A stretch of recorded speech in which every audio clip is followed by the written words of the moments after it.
Many years ago, I was standing in line. This was before Amazon, so I was at the bookstore.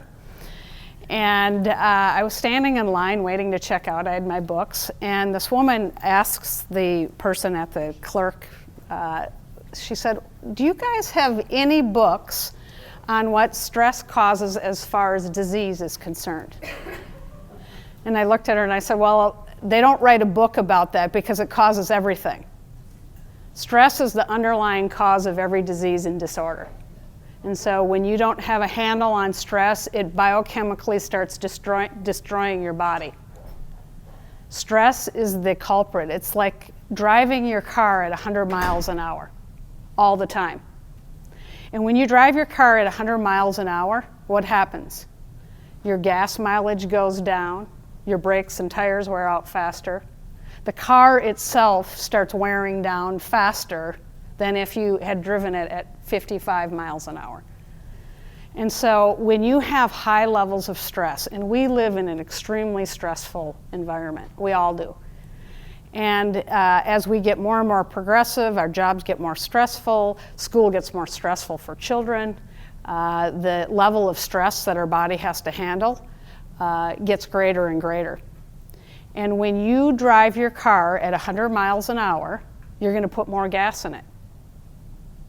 When you drive your body hard and you're not getting enough sleep, you're not eating well, and you have high levels of stress and you have no coping mechanism, you're going to cause biochemical imbalance in your system. You can take stress of dehydration, and that's a stress. The hypothalamus senses that you're living in the desert because you're not drinking any water, and it's going, hey, what do we need to do physiologically for this patient because they're not drinking any water. It's a stress that creates a reaction inside the body. Any little stressor causes a stress in the adrenal gland.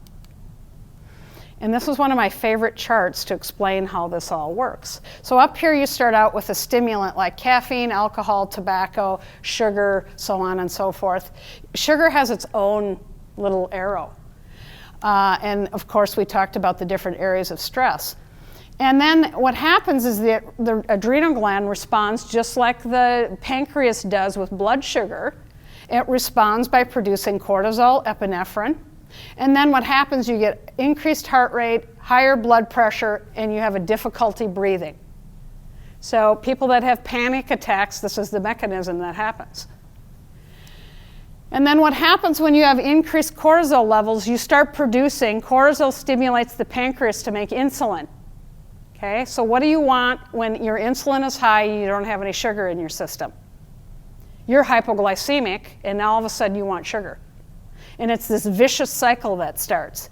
And so you get into fight, flight, your pancreas responds to the high blood sugar, the insulin is produced, you start getting inflammation, you have excess sugar stored as fat. And anybody that knows anything about adrenal dysfunction, cortisol causes you to put fat on around your abdomen and your thighs. That's where the fat stores, that's where the sugar stores. And so when you have excess cortisol, you're going to have adipose around your trunk. And then your blood sugar crashes, and then the cycle starts all over again. So if you're vitamin D deficient or you're vitamin B6 deficient, you're only going to make enough 5-HTP given how much B6 you might have. I call it the rain barrel syndrome. If you have a rain barrel and it rains and it's full of rain and you cut the slat off halfway down, you're only going to catch half a barrel worth of rain. Okay? That's how this is. All of the biochemistry in our body, neurotransmitters, adrenal function. The more stress you're under, remember I gave you the analogy when we started about the car at 100 miles an hour? Well, B vitamins are depleted because the adrenal glands use B vitamins to control the biochemical function. So does the brain. And when you don't have enough adequate cofactors, nutrition, and you're eating a crappy diet and you have high stress, you're going to have deficiencies. You're going to have depression, you're going to have anxiety, you're not going to sleep because you're driving the car at 100 miles an hour. And you're burning through the gas like crazy. Your gas mileage is like 5 miles to the gallon instead of 30. It's a great analogy. And so the more stress you're under and the harder the gland has to work, the more depleted the B vitamins get. And so the very least, if you are under a lot of stress and you have a high stress, you better get on some really good B vitamins.